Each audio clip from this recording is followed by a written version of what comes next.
You might hear Patrick come in here soon. What up, everybody? It's the Alex Leak and Friends NFL Podcast, Week 9, Episode 9. We got Gavin in Oregon. Hello. We got Aaron in Mishawaka. Hello. And we got Stoyo in Buffalo. What's up, boys? What's up? Doing some dental work there in Buffalo. All right. Let's kick it off. Thursday night of Week 9. Jets stun the Bills. 34-21 in New York. Just when we thought the Bills were looking like a good team, could contend for the division, they lose to the Jets on prime time. The Jets got to the Bills quarterback, Tyrod Taylor, 7 times. Forte stepped up with 14 carries for 77 yards and 2 touchdowns.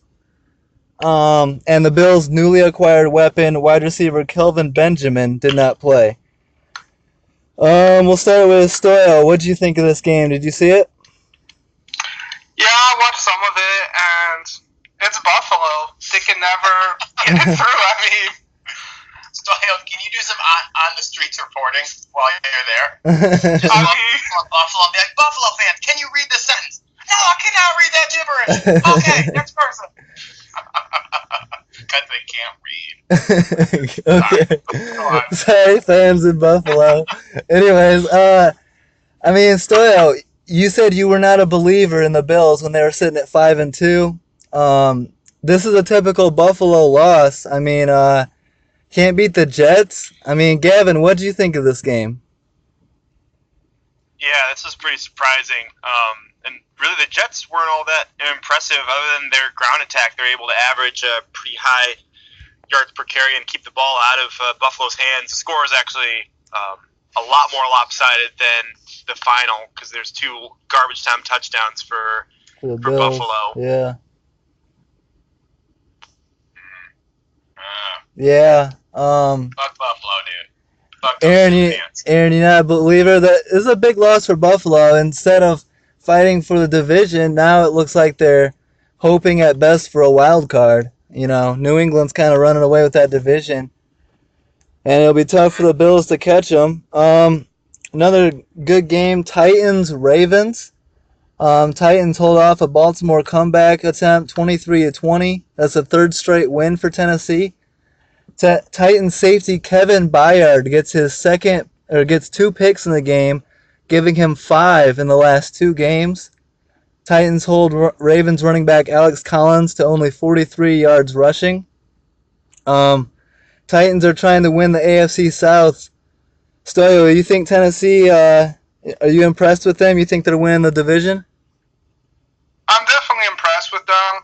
They won the last 3 in a row, and yeah, they have definitely a good chance to win, especially when Andrew Luck is not in the division. Yeah. No Andrew Luck. Not healthy. Also, we saw Deshaun Watson go down this last week as well. And that's a big loss. So it's really up to Tennessee, Jacksonville. Aaron, who would you pick, Titans or Jaguars, to win that division? Do I have to watch the game? Yes, you have to watch it. Who was it again? Sorry. Titans, Jaguars.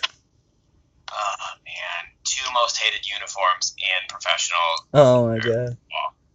I'm bringing it back. I'm just saying it holds true. Honestly, I'd rather see Jacksonville. Yeah. I think they have a more up-and-up team than Tennessee. I don't think I'd buy as much as the whole Mariota thing. Yeah, I'm with you. Jacksonville has actually looked pretty good and more well-rounded than Tennessee has in part. Yeah, they got a beast rookie running back in Leonard Fournette, and that defense is one of the best in the league. Gavin, are you buying the Titans? Not now. I thought their defense was gonna be better coming into the season, but their defense has been a pretty big disappointment. Yeah. And Mariota even, I know he's injured, so it's hard to really fault him there because he's not able to be mobile like he typically is. But I don't see them coming out of the division this year. I see Jacksonville winning them. That'd be cool to see the Jags make the playoffs. It's been a while. With Blake Bortles at the helm. Yeah, seriously. Yeah. Saints Bucks played on Sunday. The Saints go for their 6th straight win, 30-10 over Tampa Bay. Tampa drops to 2-6 as one of the disappointments of the season so far. Saints rookie running back Alvin Kamara with 172 yards and 2 touchdowns. Bucks quarterback Jameis Winston left in the second quarter after aggravating his shoulder injury that he had a couple weeks ago, and he's projected to be out a couple more weeks. Stoyo, what do you think? Are you buying the Saints at 6-2? 6 straight wins? No. No? I mean, Why not? because they're the Saints. No, I'm joking. They look good, especially that now Drew Brees has some help to have 2 solid running backs, and they can actually ground and pound and do the passing game as well.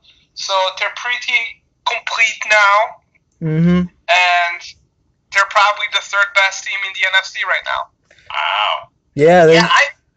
I thought the last few years when I thought they was underperforming. So I think this is just kind of them. Just the NFL last few years has had some of those, like Carolina being a little down and out, and ever since New Orleans, since their whole little fiasco when the coach was kicked out of the league for the year. I think this is just them getting back to business as usual. It seems like, because when you see them play and they're playing well, it's not like it doesn't seem surprising. Well, what the Saints do to what makes them great, they're always good with Drew Brees. Brees is the consistent. He's always throwing for a lot of yards, a lot of touchdowns, and keeping them in games. The difference is, what the difference was when they won the Super Bowl, is turnovers, and their defense causing a lot of turnovers, and their defense of late has been playing a lot better and causing turnovers, and whenever you do that, it's a lot easier to put up points. And, Saints are playing really well. In this game, we had Mike Evans got suspended 1 week for hitting a Saints player who shoved quarterback Jameis Winston.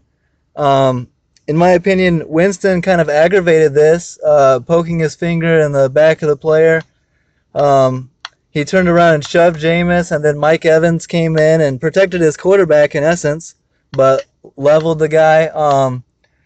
Gavin, did you see that? What did you think of that whole situation, and what do you think of the Bucks?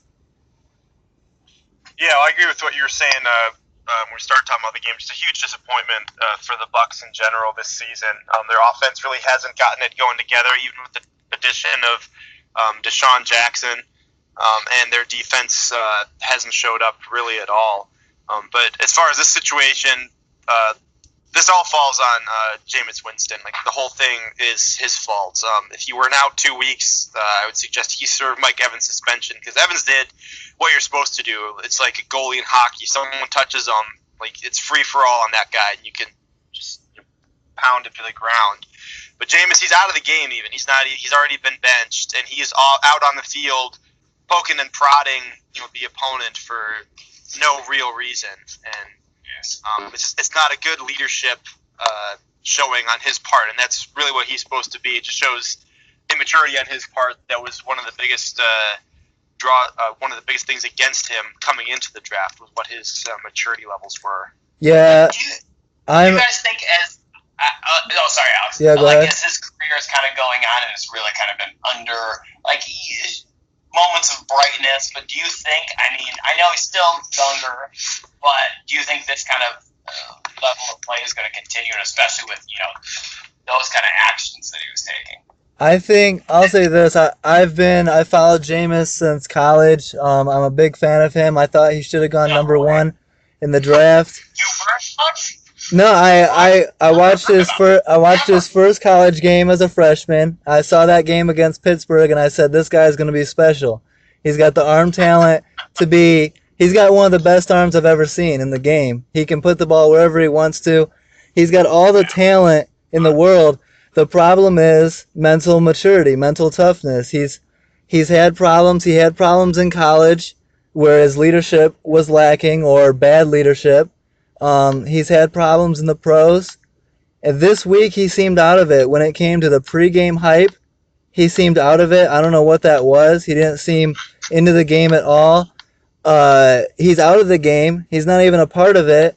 I mean, even if his player doesn't come over and hit them, that could easily be 15 yards taunting, hurting his team while he's on the bench. And I think that's immature. You can't be doing that. His stats have been down, but I put that, I mean, the talent's there. He's playing through a injury, playing through a hurt shoulder. So I'll cut him a break on the stats, but you got to act like a professional, especially when you're the star quarterback, of an NFL team. And it was like they're 2-5, and he wasn't into it. He had pretty much already given up on the season, and that's sad to see. Stoyo, what do you think of that? He was on the field. He should have never been on the field. Yeah. I mean, he's supposed to stay on the sidelines, and he was really close. He was actually on the field. Yeah, he was like right there. If he was on the field, there's 15 yards right there. So yeah. Yeah, that's what it should have been. So yeah, he started it. I don't know if he has beef with Lattimore, an Ohio State guy from college, but yeah, you cannot do that when your team is trying to win. I watched Hard Knocks this season, and it was with the Tampa Bay Buccaneers, and they had Super Bowl aspirations. Yeah. And now they're 2-5. 2-6 now. 2-6. Yeah, that's done. Yeah, and it's like I think there'd be bigger talk of him like, ooh, is this not working out if he wasn't on Tampa? Like if they didn't have all their chips kind of in on him. Well, he's a star talent. I mean, they fired Lovie Smith and put Dirk Cutter at head coach for Jameis Winston. That's what they do for these star quarterbacks. And you know what they're gonna do? Dirk Cutter's on the hot seat at 2-6. They're gonna fire Dirk Cutter and replace him with another guy to coach Jameis Winston before they get rid of him. Yeah, and I mean, it could be that, but I mean, his completion percentages are super down. His ratings aren't great. I don't know, man. But I think in the NFL, especially, it's so QB heavy right now. He isn't. I wouldn't see him having too much longer playing like that, and especially if they're this bad, it just gives Tampa more reason to try to go for a new draft pick or something. Well, you can't have a couple of these seasons. I mean, we're not all the way through it. They're 2-6. They could technically win out, but they're not going to. And we'll see what the record is at the end of the year. We'll see if the coaching staff is still there. They need to address problems on the defense. There's a lot going wrong in Tampa Bay. I don't know. Personally, with an offense like that, when you have Mike Evans and D-Jax and O.J. Howard, you should be doing a lot better. But when I look at his stats, he has a career high in QB rating, and his completion percentage is actually the highest it's ever been, at 61%. Yeah. I mean, that's not that great. 61 is pretty good. Well, okay, yeah, but I'm just looking at some of the That's a career high for him. But in 10 touchdowns, 6 interceptions. I don't know. I mean, he's not a good season, so you're going to see that. It's okay, it's decent, but when you have a bad defense, he's got to put up, he needs that Stafford year. Stafford throwing 5,000 yards with that defense. I mean, and he's been hurt. So I don't put all of it on Jameis. I just think that he definitely showed some maturity in that game. I think that statistically, he's proven it before, and I think that Tampa Bay will build around him. He's a franchise cornerstone quarterback. We'll just see if he responds, because you can't have multiple years like this, regardless of stats, in the record column. He's only 23. Yeah, he's only 23, so. It is crazy when you start talking about guys like this. I mean, not to transition sports, but I remember when Giannis, the Antetokounmpo, Greek freak, came in the league. I mean, that seemed like so long ago. Now it's oh man, he's finally doing it. But you look, what is he? He's 22. Yeah. Obviously, he's just getting good. Well, so that's the thing. I mean, it is a cutthroat league because there is guys that can come in and just do it. So. Well, to get Gavin in on this, Gavin, Jameis is only 23. Imagine if the Lions were not happy with Stafford when he was 23. When he first came out, was a little injury prone, getting hit. Imagine if they didn't stick with him. You got to build around these young stars. But, I mean, okay, not to disappointed at one game, but that Browns game for the Lions when he was injured and did that, I mean, that like solidified him. Like, whoa. Like, I mean, they're not just saying it's all bent on one game, but there was instances like that. You're like, okay, this guy's talent. He's got the drive. He's smart. Yeah, but he obviously threw the body on the line. To be fair, and let's get Gavin in on this. Tim Tebow can look good against the Browns. Yeah. Well, yeah. I mean, yeah. Hey, but he's not even playing. He's playing minor league baseball. Okay, so obviously not even playing. I think your example of Stafford is a great one actually there, Alex.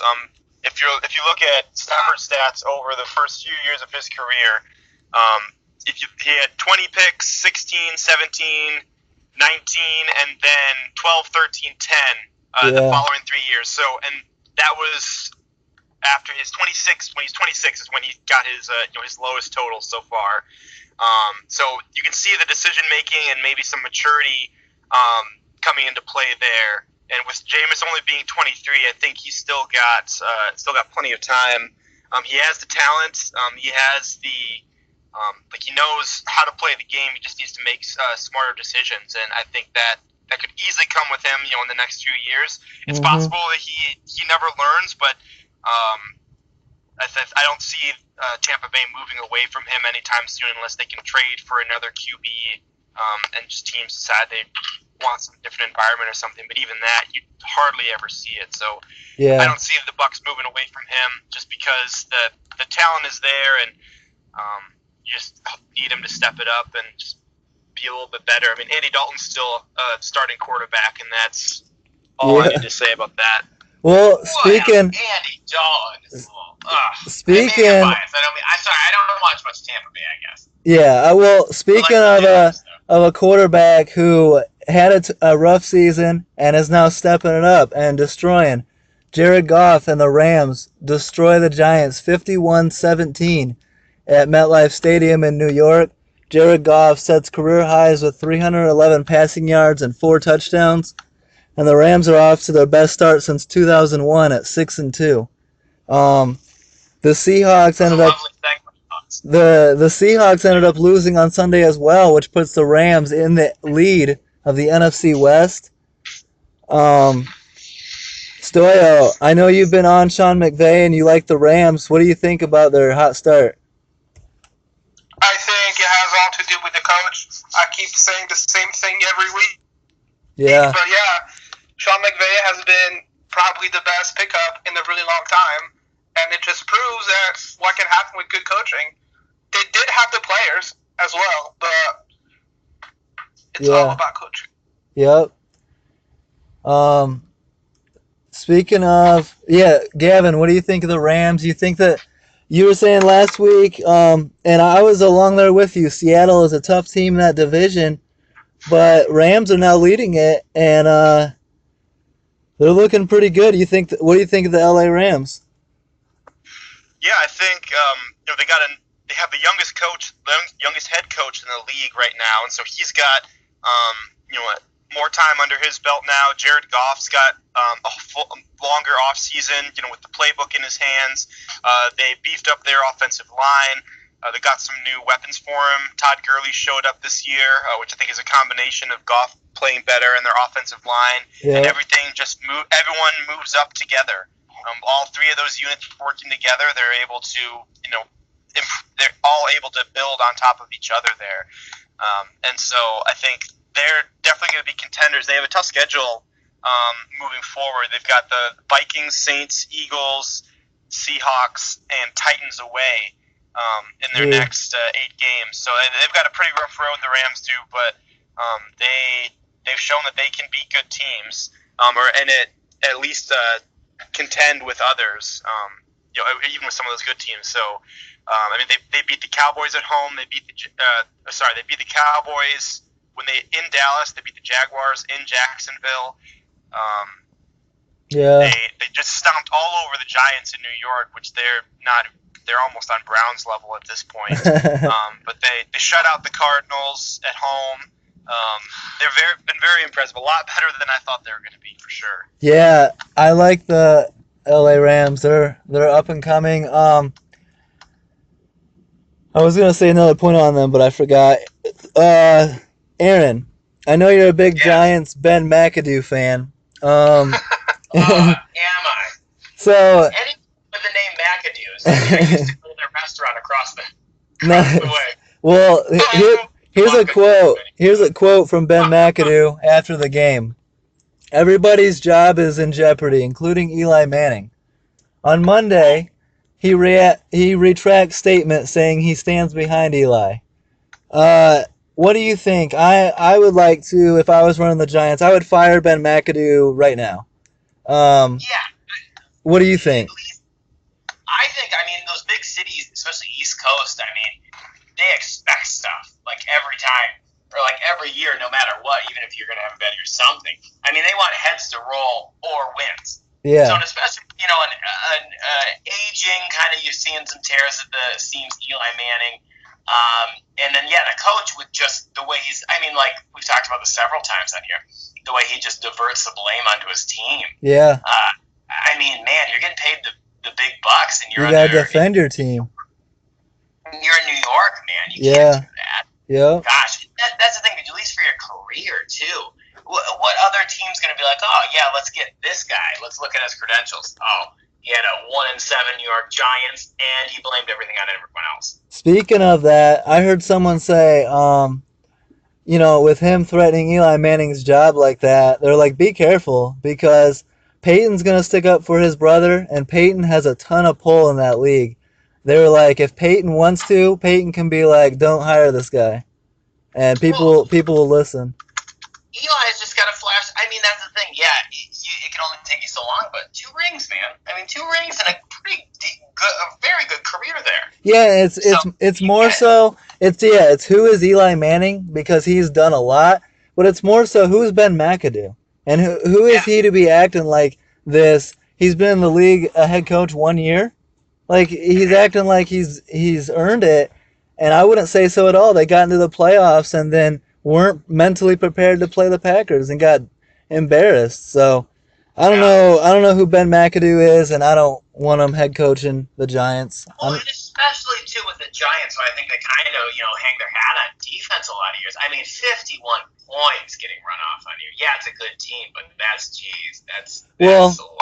at this point, it's not Ben McAdoo's fault. It's the defense, right? Because Ben McAdoo's not gonna take any credit. Yeah, exactly. I mean, once you start throwing your QB under the bus week 3, it's going to be a rough season. We're week 9 now. Yeah, exactly. It's gonna get even crazier. Is Ben McAdoo gonna finish the season as a coach? You gotta look at that. Like, their communication every time he does that suffers a little bit, because it's not like Eli can be like, "Hey, man, let's talk level-headed now," because he knows, well, this guy's throwing like shade at me on like in the media. Yeah. Yep. Like, something's got to change out there. So, another good game, or not a good game, but a big game. The Eagles dismantle the Broncos 51-23 in Philly. Carson Wentz adds to a record league-leading 23 touchdowns. He had 4 of them. Eagles' new running back Jay Ajayi goes for 77 yards and a touchdown on 8 carries. Gavin, how you feeling this Eagles team right now? Yeah, they're definitely the best team in the NFC in my book. They might be the best team in the NFL for me. Yeah. Right now, their defense is firing on all cylinders. Carson Wentz showed up against what was supposed to be a really tough defense, especially pass defense in Denver, and was very efficient. 4 touchdowns for him. I'm very impressed with the Eagles so far. And Carson Wentz has showed that he's definitely been worth the number 2 overall pick, and proving that Cleveland still knows how to make the wrong decision. Yeah. I mean, 51 against Denver is impressive. That defense is still good. Maybe Denver's regretting trading away T.J. Ward at this moment, but the bigger Broncos issues are on offense, and that's new starting quarterback Brock Osweiler struggles. Doesn't look like he knows what he's doing at all. Throws 2 picks, but there could have been plenty more. Broncos are currently on a 4-game losing streak. So you got Trevor Siemian, you got Paxton Lynch, you got Brock Osweiler. It'll be interesting to see what the Broncos GM John Elway does to fix the quarterback situation. Stoyo, what would you do? If I was John Elway, I would suit up on Sunday. There you go. You'd probably do better. You probably do a better job than any of the QBs they currently have on the roster. That's just such a turn of events. I mean, you saw the Broncos just so high, and you saw, they're building this team, and then the floor come out on them, man. That's crazy. Because you got all these guys with big money. They're waiting around to get a push to another Super Bowl, and all these guys are doing is getting older and wasting more money as you're figuring out between all of these shitty quarterbacks. Well, this whole offseason, I was convinced that the Broncos were going to bring in Tony Romo to go with that defense, and it was going to be another situation where you bring in an old veteran quarterback and try to win him a ring late in his career. Yeah. But they didn't do that. They thought that everything was good with Trevor Siemian and what they had, and it's obviously not working. So I don't feel bad for Denver. They've been good for a while, so I'll take an off year with them. Panthers. Question. What's up? Question. Yeah. What do you think Carson Wentz? I mean, are you feeling him MVP or what? Definitely. He's at the top of the list right now. You think he's pretty unquestionable MVP? Yeah. Or, are you still Alex Smith, maybe? No, Carson Wentz. Wentz and Tom Brady. That's Checking. That's the MVP. I mean, who else would you put there? Maybe even Jared Goff? I don't know. Eric Ebron? I don't know. No. Just throwing out names. I think Todd Gurley is making a case for himself. Todd Gurley. I like Todd Gurley. And I'd like to see a running back get it. I'm tired of these quarterbacks hogging all the trophies. I don't think you're going to see anybody else besides quarterbacks for a while, though. No. Especially right now. Todd Gurley, Kareem Hunt,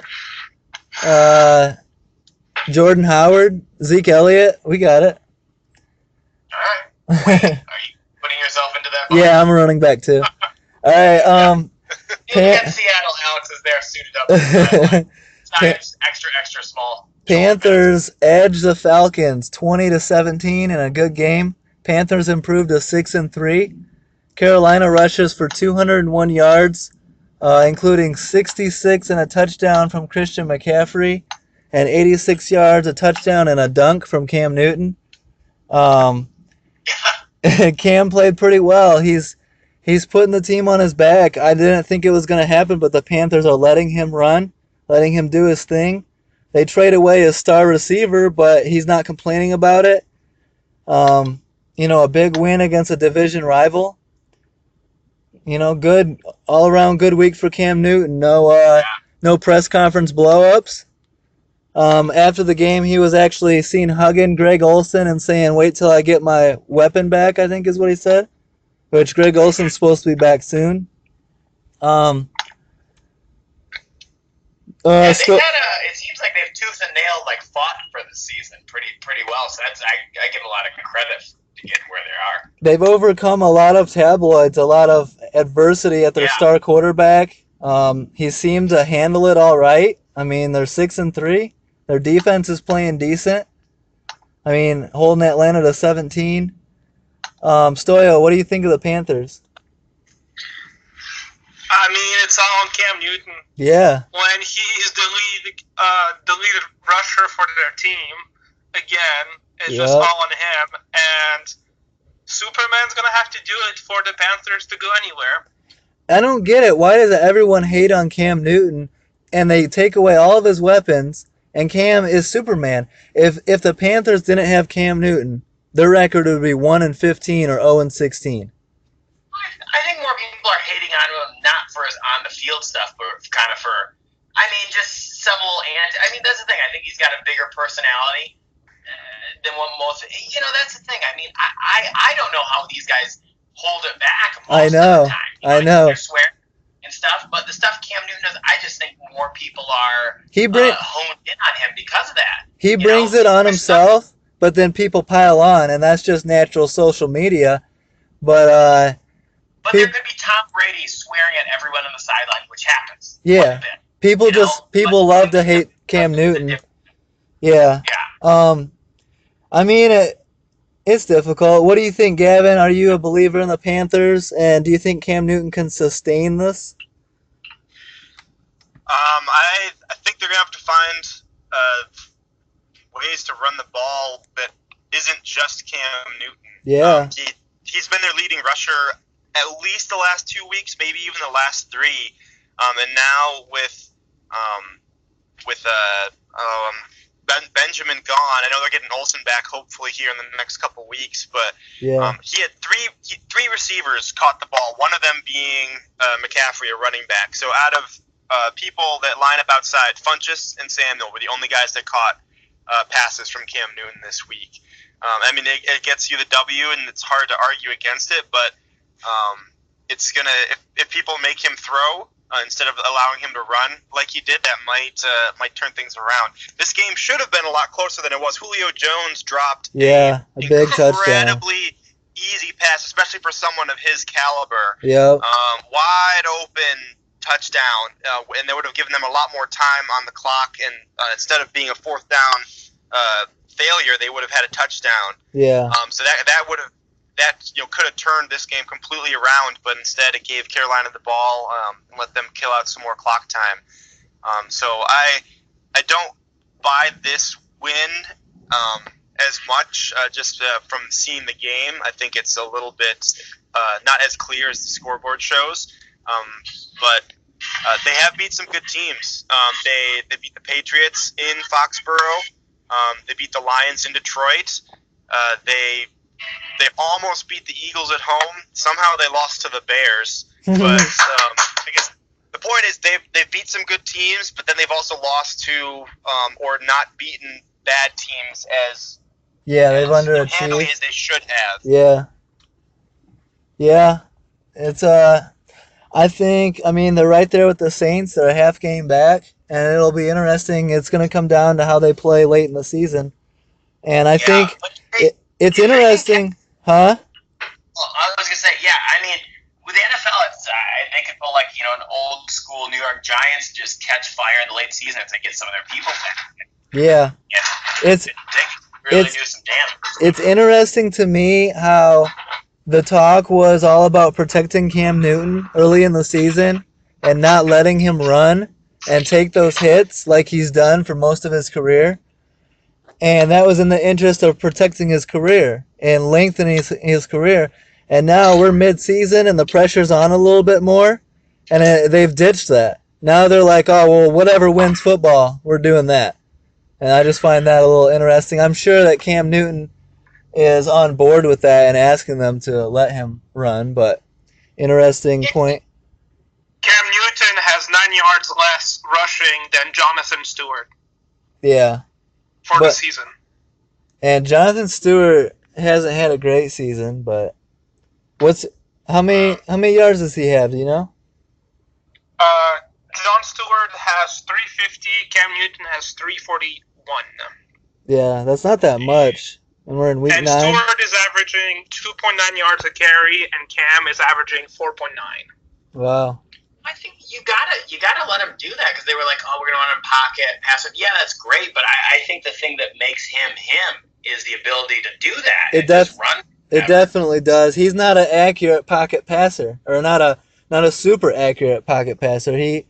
He's got a strong arm, and he's big, and he can run. So let him do what he's good at. And he can take. Everybody can get injured, but he's so big. He seems like he's kind of LeBron-ish. He can just take the hits a little bit, Well, we'll see. He's 6'5", 245, so... Yeah. That's your average QB. Well, all right. But, I don't know. It just seems like him in there compared to some of the other small guys. That's the thing. Him with the little dunk thing. He's going right at him. Yeah. And bounced right back up, so... Hey, I hope he stays healthy. On steroids. Yeah, I hope he stays healthy. We've seen him get hurt before, so we'll see if he can keep it up. He won league MVP and was 15-1 doing that stuff. So, the Jags play the Bengals and beat them 23-7. The Jags improved to 5-3 on the year.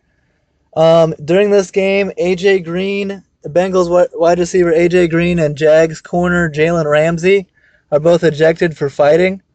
It was pretty cool to see. It was crazy. AJ Green took exception to Ramsey shoving him while he wasn't looking and felt like he could have hurt him. So then he attacked him and was throwing punches at his helmet and doing all kinds of crazy stuff. Kind of shocking that Mike Evans was suspended for Week 10, but AJ Green and Jalen Ramsey were not, or at least AJ Green was not. Jags rookie wide receiver Jaden Mickens returns a punt for a touchdown, 63 yards. Looked like Devin Hester. Blasphemy. Jags rookie running back Leonard Fournette did not play, violated a team rule before the game, but the Jags still got the win. What was the team rule? Do we know? We don't know. The coach wouldn't disclose it. The coach said he violated a team rule and he was inactive.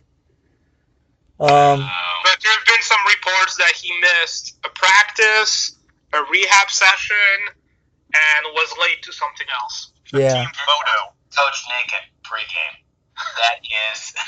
That's a rule down there. I don't think I'm not aware of this new rule. I don't know if you're just making it up, but I hope that you're making it up. Look it up in the rule book. I'll send it to you. But anyways, no, don't send it to me. I'm good. So, Gavin, did you say you were taking the Jaguars, or did you like Tennessee in that division? I like the Jaguars. I feel like they're a more well-rounded team, especially when Fournette is playing. Yeah. Stoyo, who did you take? Who you got? I mean, it's a toss-up. They're both decent, I would say. Are you saying you don't believe in Blake Bortles? No, I think it'd be nice if the Jaguars would win because then it would be a more attractive place for a QB to come next year. Maybe even Kirk Cousins would go there. So, yeah, I would probably pick the Jags slightly over Tennessee. Nice. Go Even Jags. though Tennessee has, like, two great running backs. They do. They got that's fun to watch. good quarterback, two solid running backs, a great offensive line. So Tennessee wouldn't be bad to watch either in the playoffs. So they'll figure it out. Should be fun to watch. Colts, the Andrew Luckless Colts hang on to beat the Deshaun Watson-less Texans 20-14. T.Y. Hilton goes off for 5 catches, 175 yards, and 2 touchdowns.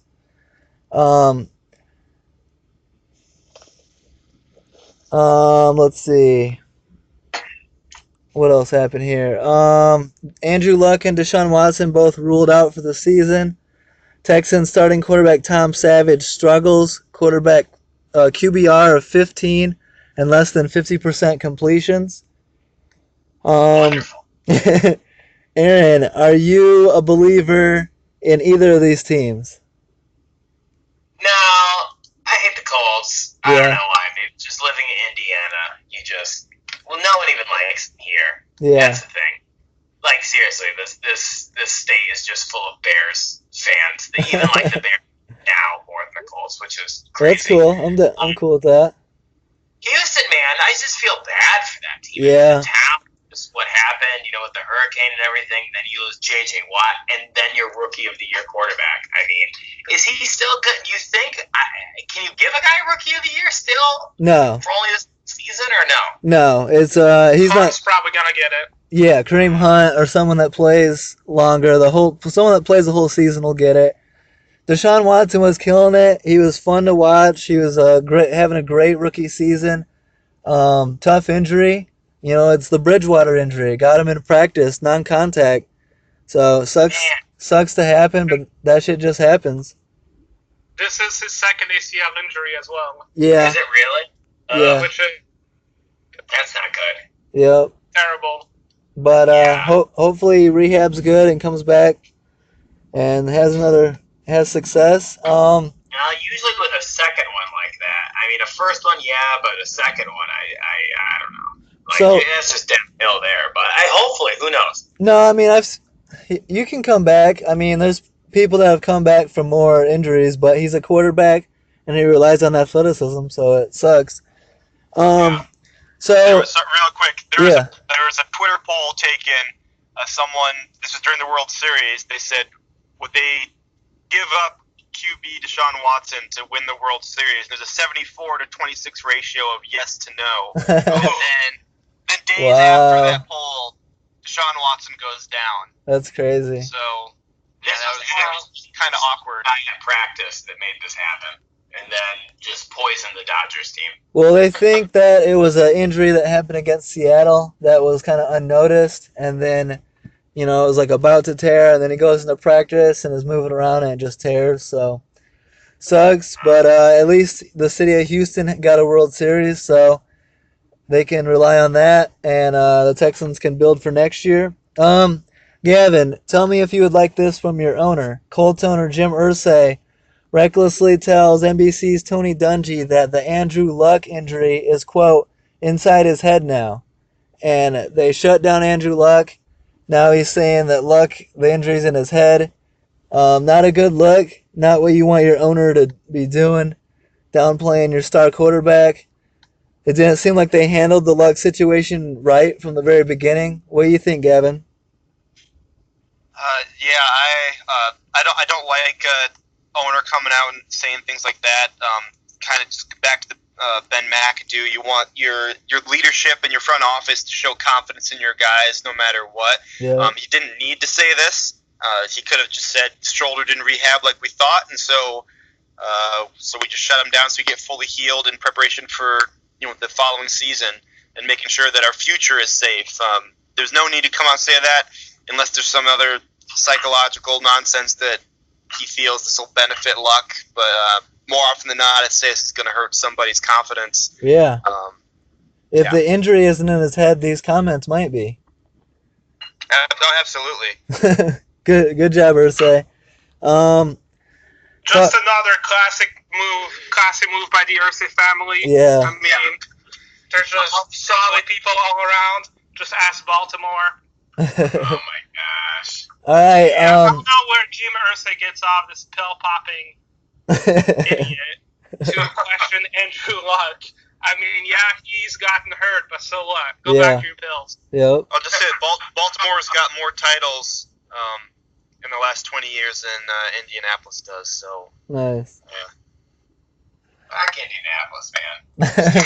All right. Nice oil stadium. Speaking of struggling, the Cardinals moved to 4-4, defeating the 0-9ers. Get it? They lose 20-10. Adrian Peterson is getting what he wanted. He gets a career high in carries, 37. It was for 159 yards. Drew Stanton defeats C.J. Beathard, and who cares? So let's move on to the next game. Redskins shock the Seahawks, 17-14 in Seattle. The Redskins move to 4-4. Seattle drops to 5-3. Clutch Kirk Cousins in this game. Cousins goes 70 yards in 35 seconds to beat Seattle. Russell Wilson threw for 297, but 2 interceptions. The Redskins snapped the Seahawks' 4-game winning streak. Stoyo, are you still a Seahawks believer? I am. Yep. It was a very close game. When you have a kicker go 0 for 3 in the first half, it's kind of hard to win a football game. Yep. I mean, I give Cousins credit for that drive, but honestly, I give his receivers more credit than him because they made two very tough catches on that final drive. Yeah. Kirk Cousins has his contracts up next year, right? Yeah, he's been franchise tagged the last 2 seasons.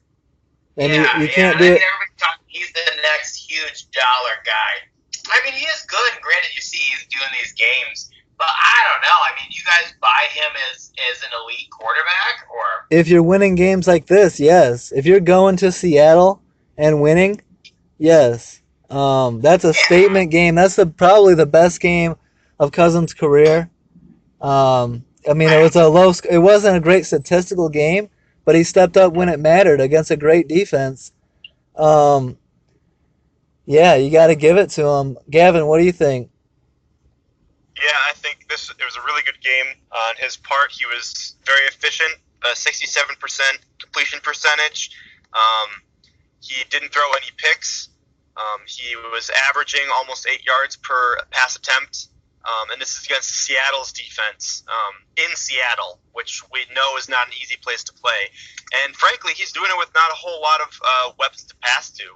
Doxson, the second-year, I believe, guy, starting to step up now that he's not hurt. But Pryor has been a huge disappointment this year. He lost his top 2 receivers from last year, and he's still one of the top 5 or 8, somewhere around there, quarterbacks statistically this season. So he is going to make bank this offseason, and I can all but guarantee that it's not going to be in Washington. Yeah. I hope he goes somewhere where he has a chance, maybe Jacksonville or something like that. Jacksonville or Denver, yeah, I think are going to be some good options for him because they're not going to be able to pick from the quarterback crop coming out this year. And honestly, I don't know. What's up? I'm not sold on Cousins. Really? I don't know why. His stats show that he's a great QB. He maybe is one. I think he's a top 10, but he's not a top 5. I wouldn't want to pay him a max contract. Well, he's going to get it, but I'm with Stoyo there. I mean, yeah, I've seen him put together some great drives. He's got the arm. He's got all the talent. But there's sometimes in a game, I don't know. I don't see like that. I don't know, kind of killer instinct in his eye. That's the thing. I don't think you can just throw Cousins out there and he just, like some of these guys, sheer will win it. He's going to do it. No. Yeah, I don't know. I mean, he's going to be good, so I'm saying he's right on the fringe for me too, but I kind of agree with Stoyo. Well, I'll say this. He's shown clutch in him. He's had his moments. He's had how many quotes where he's had these clutch comeback wins, and he's been yelling stuff at the GM or owner trying to get paid. He hasn't made the playoffs yet, but look at where he's at. He's in D.C. with not a lot of help. He's never had a great defense. Imagine you put Kirk Cousins on the Broncos with that defense. Give him Demaryius Thomas, Emmanuel Sanders. Give him weapons. Give him a defense. If he doesn't turn the ball over, that alone is enough to win games and get you into the playoffs. And if I think if you had like a Kansas City-like situation too, he'd be, fantastic. If he just had time, yeah, he's great. I mean, but yeah, I don't know if you're a superstar. Name me a good running back that he's had in his career. He's been doing Alfred Morris. Kind of, but Alfred Morris had his best years with RG3.